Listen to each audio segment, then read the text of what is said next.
ശുഭൻ ഗിൽ വിചാരിച്ചു ഹാർദിക് പാണ്ഡ്യ ഇല്ലല്ലോ, എന്റെ ശൈലിയിൽ കളിക്കാം, ഒരു സെഞ്ചുറി എടുക്കാം, ഞാൻ തന്നെ മാച്ച് ഫിനിഷ് ചെയ്യാന്ന് വിചാരിച്ചു. എന്നാൽ ഹാർദിക് പാണ്ഡ്യയുടെ ഭൂതം നോക്കുവാണെങ്കിൽ KL രാഹുലിന്റെ ശരീരത്തോട് കയറിയെന്ന് തോന്നുന്നു. KL രാഹുൽ വന്നിട്ട് 200ന്റെ സ്ട്രൈക്ക് റേറ്റിനകത്ത് 3 സിക്സ് ഒക്കെ അടിച്ചിട്ടാണ് ഇന്ന് മാച്ച് ഫിനിഷ് ചെയ്യുന്നത്. 200ന്റെ സ്ട്രൈക്ക് റേറ്റിൽ ശുഭൻ ഗിൽ പ്രതീക്ഷിച്ചത് പോലുമില്ല ഇങ്ങനെ ഒരു പെർഫോമൻസ് KL രാഹുൽ കാഴ്ചവെക്കും. എനിക്ക് കിട്ടാനുള്ള ഡിസർവ് ആയിട്ടുള്ള ഒരു 100 KL രാഹുൽ തട്ടിക്കളയുമെന്ന് ശുഭൻ ഗിൽ സ്വപ്നത്തിൽ പോലും വിചാരിച്ചില്ല. വല്ലാത്തൊരു പണി തന്നെയാണ് KL രാഹുൽ ശുഭൻ ഗില്ലിന് കൊടുത്തത്. നോക്കുവാണെങ്കിൽ നല്ലപോലെ ബാറ്റ് ചെയ്തു ഇന്ത്യയുടെ പ്രിൻസ് ശുഭൻ ഗിൽ. നോക്കുവാണെങ്കിൽ നല്ലപോലെ ബാറ്റ് ചെയ്തു. ഇന്ന് രോഹിത് ശർമ്മയുടെ ഒരു റൺഔട്ട് ഉണ്ടായിരുന്നു. നോക്കുവാണെങ്കിൽ രോഹിത് ശർമ്മ ഫാൻസ് നോക്കുവാണെങ്കിൽ എടുത്തിട്ട് പൊങ്കാല ഇട്ടുകൊണ്ടിരിക്കുമോ ശുഭൻ ഗില്ലിനെ. സത്യം പറഞ്ഞാൽ നോക്കുവാണെങ്കിൽ രോഹിത് ശർമ്മയുടെ മിസ്റ്റേക്ക് ആണ്. ഞാൻ 1-2 വീഡിയോ ഒക്കെ നോക്കുമ്പോഴത്തേന് എനിക്ക് തോന്നുന്നു രോഹിത് ശർമ്മയുടെ മിസ്റ്റേക്ക് തന്നെയാണ്.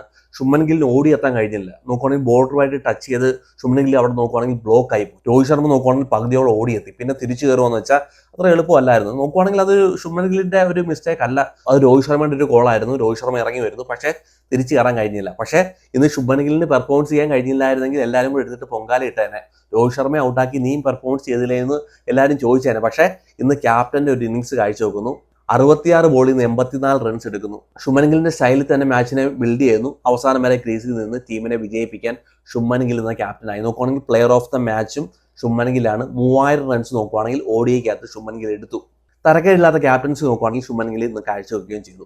ഒരു സ്റ്റേജിൽ പോലും അഫ്ഗാനിസ്ഥാന്റെ ബോർഡർമാർ ഇന്ത്യയെ സ്ട്രഗിൾ ചെയ്യിപ്പിക്കുന്നതായിട്ട് തോന്നിയതേ ഇല്ല. ഇന്ത്യ നോക്കുവാണെങ്കിൽ ഏകപക്ഷമായിട്ട് തന്നെ മത്സരം വിജയിച്ചു എന്ന് തന്നെ പറയാം. ആദ്യത്തെ ODI ഇന്ത്യയെ തൂക്കി.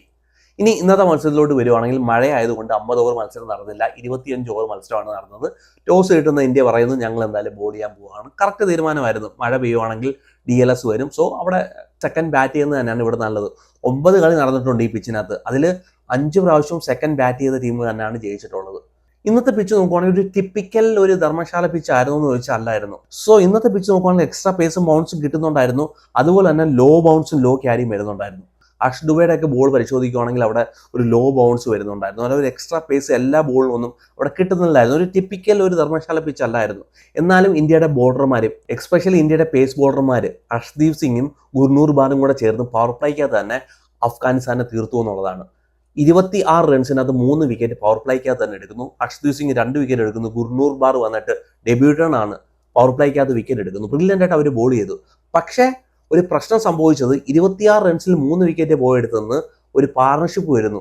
ഗുർബാസും ഷഹീദിയും കൂടെ അവരുടെ ക്യാപ്റ്റനും കൂടെ ചേർന്ന് നോക്കുവാണെങ്കിൽ ഒരു 100 റൺസിന്റെ പാർട്ണർഷിപ്പ് 66 ബോളിനകത്ത് കണ്ടെത്തുന്നു. ഇവിടെ ഇന്ത്യക്ക് പറ്റിയത് ഇന്ത്യയുടെ ഒരു മെയിൻ ബോളർ ആയിട്ടുള്ള കുൽദീപ് യാദവിനെ പുറത്തിരുത്തി.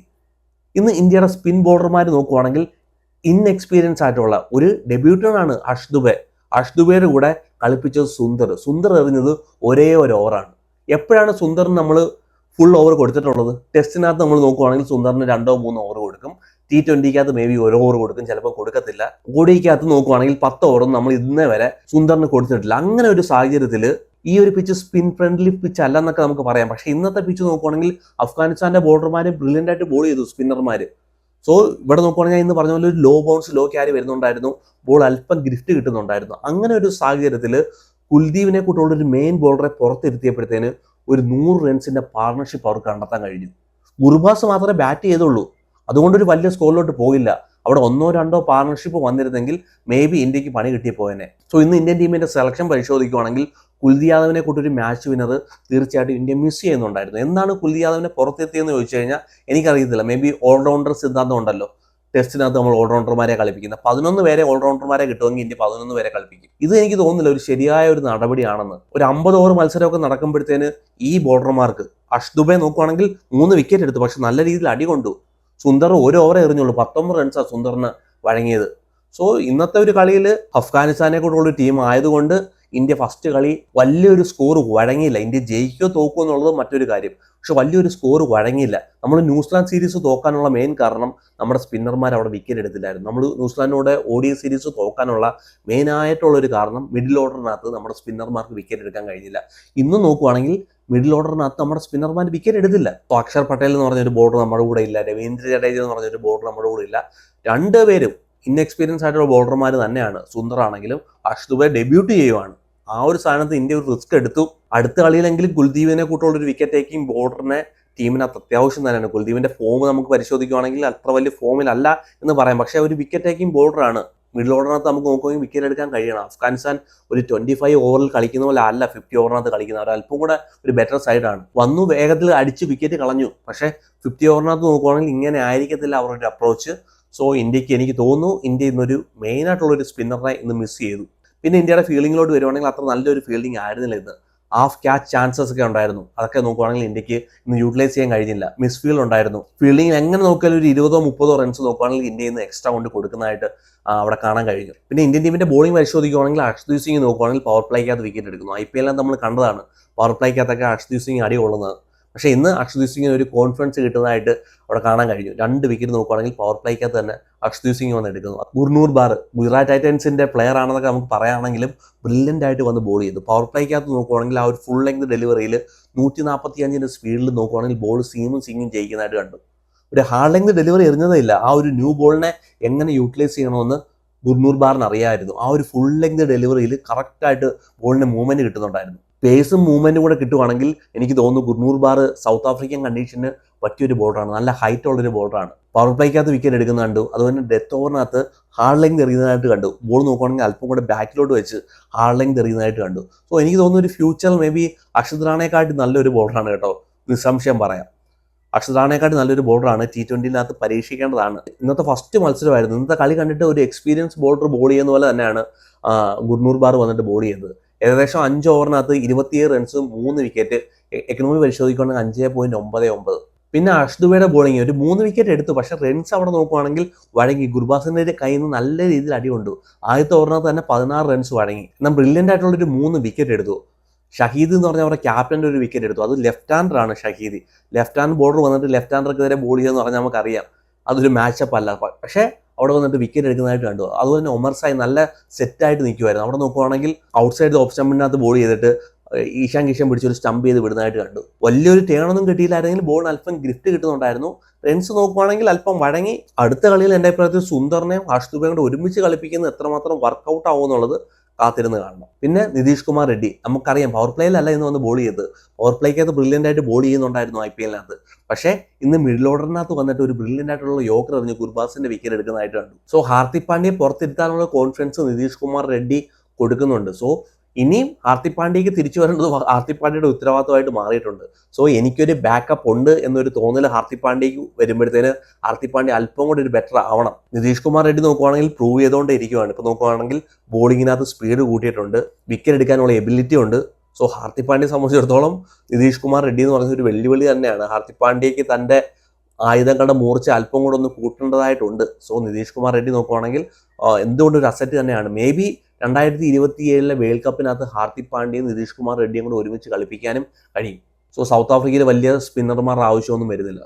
സോ നിതീഷ് കുമാർ റെഡ്ഡി നോക്കുവാണെങ്കിൽ ഇന്ത്യൻ സെലക്ടർമാർക്ക് കോൺഫിഡൻസ് നോക്കുവാണെങ്കിൽ ഓരോ കളി കഴിയുമ്പോഴത്തേന് കൊടുക്കുന്നുണ്ട്. പിന്നെ അഫ്ഗാനിസ്ഥാന്റെ ബാറ്റിങ്ങിലോട്ട് പോവുകയാണെങ്കിൽ വൺ ആൻഡ് ഓൺലി ഗുർബാസ് വന്നിട്ട് ഇന്ന് T20-യിൽ എങ്ങനെയാണോ കളിക്കേണ്ടത് ആ രീതിയിൽ വന്ന് പെർഫോമൻസ് ചെയ്തിട്ട് പോകുന്നു. ഇന്ത്യയിൽ വന്ന് നേടുന്ന 2ാമത്തെ വേഗമേറിയ സെഞ്ചുറിയാണ് ഗുർബാസ് എടുത്തത്. 47 ബോളിംഗ് സെഞ്ചുറി എടുക്കുന്നു. ഇതിന് മുമ്പ് നോക്കുവാണെങ്കിൽ ഷഹീദ് അഫ്രീദിയാണ് 45 ബോളിൽ വന്നിട്ട് സെഞ്ചുറി എടുത്തത്. സോ അത് നോക്കുവാണെങ്കിൽ അഫ്രീദിക്ക് തൊട്ട് താഴെ വന്നിട്ട് ഗുർബാസ് വന്നിട്ട് ബാറ്റ് ചെയ്യുന്നു. അഷ്ദുബെ ആണെങ്കിലും പ്രസിദ്ധ് കൃഷ്ണയാണെങ്കിലും സുന്ദറിനെ ആണെങ്കിലും എല്ലാവരും നോക്കുവാണെങ്കിൽ കണക്കിന് പ്രഹരിച്ചു. നോക്കുവാണെങ്കിൽ ഒരു സപ്പോർട്ട് നോക്കുവാണെങ്കിൽ ഗുർബാസിനൊട്ട് കിട്ടിയതുമില്ല. വിക്കറ്റ് പോയി അവിടെ പ്രഷറിലോട്ട് കൊണ്ടുപോയില്ല ടീമിനെ. അവിടെ നോക്കുവാണെങ്കിൽ ഫൈറ്റ് ചെയ്യാനുള്ള ഒരു സ്കോർ നോക്കുവാണെങ്കിൽ ഗുർബാസ് കണ്ടെത്തിയെന്നുള്ളതാണ്. ഈ IPL-നകത്ത് ഒരു ടീം പോലും സെലക്ട് ചെയ്തിട്ടില്ലായിരുന്നു ഗുർബാസിനെ.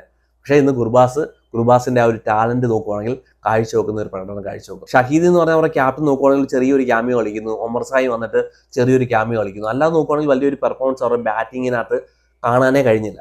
ഇനി ഇന്ത്യയുടെ ബാറ്റിങ്ങിലോട്ട് പോകണമെങ്കിൽ ഒരു തരക്കേടില്ലാത്തൊരു സ്റ്റാർട്ട് നോക്കുവാണെങ്കിൽ ഇന്ത്യക്ക് പവർ പ്ലേക്കകത്ത് കിട്ടി. പവർ പ്ലേക്കകത്ത് നോക്കുവാണെങ്കിൽ ഇന്ത്യയുടെ സ്കോർ 64 റൺസ് ആയിരുന്നു. രോഹിത് ശർമ്മ നോക്കുവാണെങ്കിൽ ഇന്ന് സ്ട്രഗിൾ ചെയ്യുന്നതായിട്ട് കണ്ടു. അവിടെ നോക്കുവാണെങ്കിൽ ഒരു ഇഞ്ചുറി കൺസേൺ ഉണ്ട്. ഒരു ബോൾ വന്നിട്ട് ഉമർ സായിയുടെ കയ്യിൽ വന്ന് കൊള്ളുന്നതായിട്ട് കണ്ടു. അത് കഴിഞ്ഞ് നോക്കുവാണെങ്കിൽ ഒരു തണുത്ത ഒരു രോഹിത് ശർമ്മയെ കണ്ടത്. ഒരു ടെൻഷൻ പിടിച്ച ഒരു രോഹിത് ശർമ്മ. 2027-നകത്ത് എനിക്ക് ഈ ടീമിന്റെ ഭാഗമാകാൻ കഴിയുമോ, ഈ സ്കോഡിന്റെ ഭാഗമാകാൻ കഴിയുമെന്ന് തോന്നുന്ന ഒരു തരത്തിലുള്ള ഒരു ബാറ്റിംഗ് സത്യം പറഞ്ഞാൽ ഇന്ന് രോഹിത് ശർമ്മ കാഴ്ചവെച്ചത്. ഒരു ടെൻഷനിൽ കളിക്കുന്ന ഒരു രോഹിത് ശർമ്മയെന്ന് കണ്ടത്.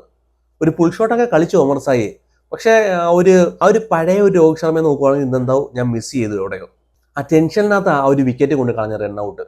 സോ ഇന്ന് നോക്കുവാണെങ്കിൽ രോഹിത് ശർമ്മ നോക്കുവാണെങ്കിൽ അല്പം നിരാശപ്പെടുത്തുന്ന ഒരു ബാറ്റിംഗ് തന്നെയാണ് കാഴ്ചവെച്ചത്. ടീം സെലക്ടർമാർക്ക് കൂടുതൽ വറി ചെയ്യിപ്പിക്കുന്ന, രോഹിത് ശർമ്മയ്ക്ക് അടുത്ത കളിയിൽ വറി ചെയ്യിപ്പിക്കുന്ന തരത്തിലുള്ള ഒരു ബാറ്റിംഗ് ആണ് രോഹിത് ശർമ്മ എന്ന് കാഴ്ചവെച്ചത്.